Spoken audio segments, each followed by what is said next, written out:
This is not good. How am I gonna cook this? Well, I kind of screwed myself over. I need to cook a brisket tonight for my family, but I kind of forgot to defrost it. So I've got 12 hours to turn this rock solid hunk of meat into something that's edible. I don't even know if it's gonna turn out any good at all. The first problem is I can't even open the cryovac bag, so I need to spray it down with hot water and then I can slice it open. Now I've got to somehow trim the fat cap down to a 1/4 inch thickness and it's frozen solid. But luckily I have this really sharp knife from Dalstrong, and the fact that the brisket is frozen is actually gonna help me do a really good job on the trim. While I'm doing this, I'll tell you guys a little bit about why this brisket matters so much.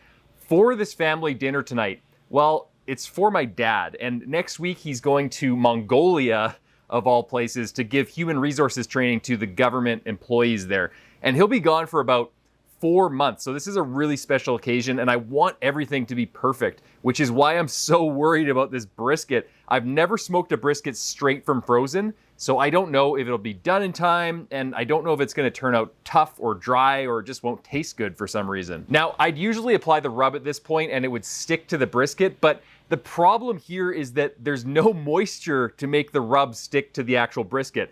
And you can see just how easily the rub brushes off with my hand.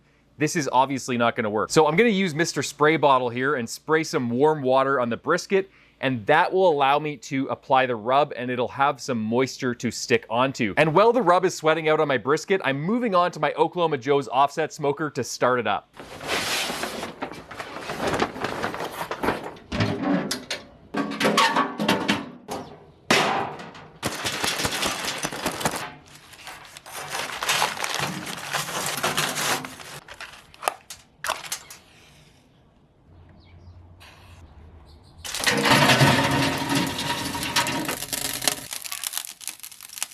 Now the brisket goes onto the smoker, but I ran into another problem. My meter probe can't stick into a frozen brisket, obviously. So to solve this, I'm wrapping an onion in tin foil and using that to hold onto the meter probe.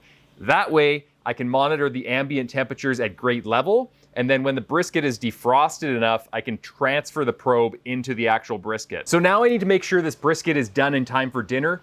Luckily, back in my Army days, I was trained to do this exercise called a time estimate. Basically, you start with the time where you need to be somewhere or have something done, and then you work backwards until you get to the very start. And it helps you to map out all of the different steps you need to be at each specific time so that you can get that objective done in time.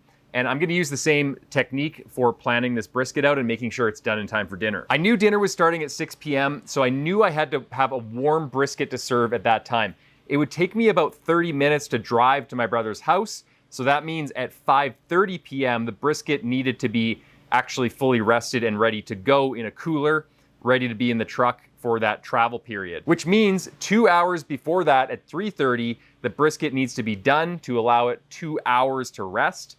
And for it to be done at that time, at 3:30, I would need to wrap it at 1:30 p.m. for 2 hours in order to finish it. And finally, in order to wrap it at 1:30 p.m., I'd need to put it on the smoker at 7:30 a.m., which is fine right now because it's around 8 a.m. at this point in time. So I'm a little bit late, but everything should work out, I hope. Unfortunately, things started to go wrong pretty much right away. The internal temperature of the brisket wasn't rising fast enough, so I bumped up my temperatures to around 325 to 350, which was super hot and fast. This meant I had to protect the point of the brisket with some foil so it didn't burn from the direct heat from the firebox. And I had to spritz the brisket more often, around every 30 minutes. And then my wife went out, so I was on baby duty and I had to run back and forth outside. I had to spritz the brisket and throw new logs on the fire to keep it going. It was crazy.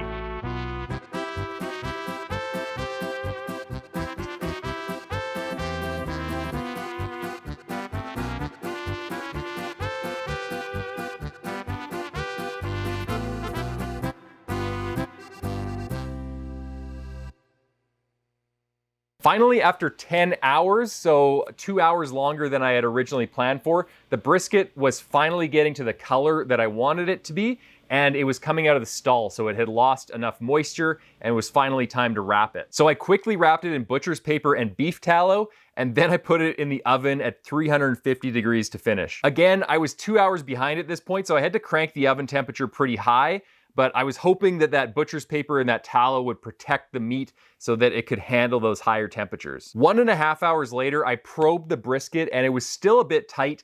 It was actually really tight. I would have liked to go a lot longer to get it more tender, but I was out of time and I had to leave the house now to make it for dinner at 6 p.m. So I put the brisket in a cooler, I put it in the truck, and I just hoped for the best. My only hope is that it would continue to carry over cook in the cooler and it would be nice and tender by the time I got to my brother's house for the family dinner. Are you stressed about the brisket? No, why would I be stressed? Actually, yes, I was really stressed out. I was worried the brisket was going to be undercooked, it was going to be tough, and that I was going to ruin this special family occasion right before my dad goes away for 4 months. So it was a really stressful time. But then I arrived at my brother's house and I cut into the brisket. We were promised pretending. There we go. Wow, We gave them like turkey. that looks so good. Like, oh yeah. Okay. Yeah. Oh, he doesn't like that so much anymore. Wow, she's spent quickly. Yeah. Pretty quick, like 2 months. Yeah.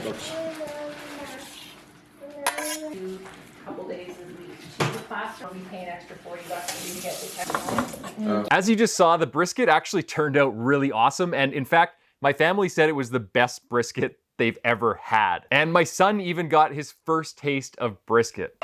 Now, my other favorite one's called... Did you like Daddy's But brisket? Your dad taught you wine. That's your very first It was so brisket. much, it was old. Cradle it, right? Oh, you're going for seconds? So you cradle it, a big part. So this experience really taught me two things about frozen brisket. The first one is that it's okay to cook a brisket after it's been frozen. It's gonna turn out fine. The second thing it taught me is that if you're cooking a brisket directly from frozen and you're not defrosting it first, then you need to budget for an additional 2 hours on top of whatever time you're budgeting for. Now, if you guys want to talk more about brisket, you can join my Patreon page. I'll link it in the description box below. I've got a private chat channel that you can join me on and my small little community there on Patreon. And I'll see you guys in the next video. I'm gonna link, let's be honest, another brisket video here, and I'll see you in the next video. Happy smoking, guys.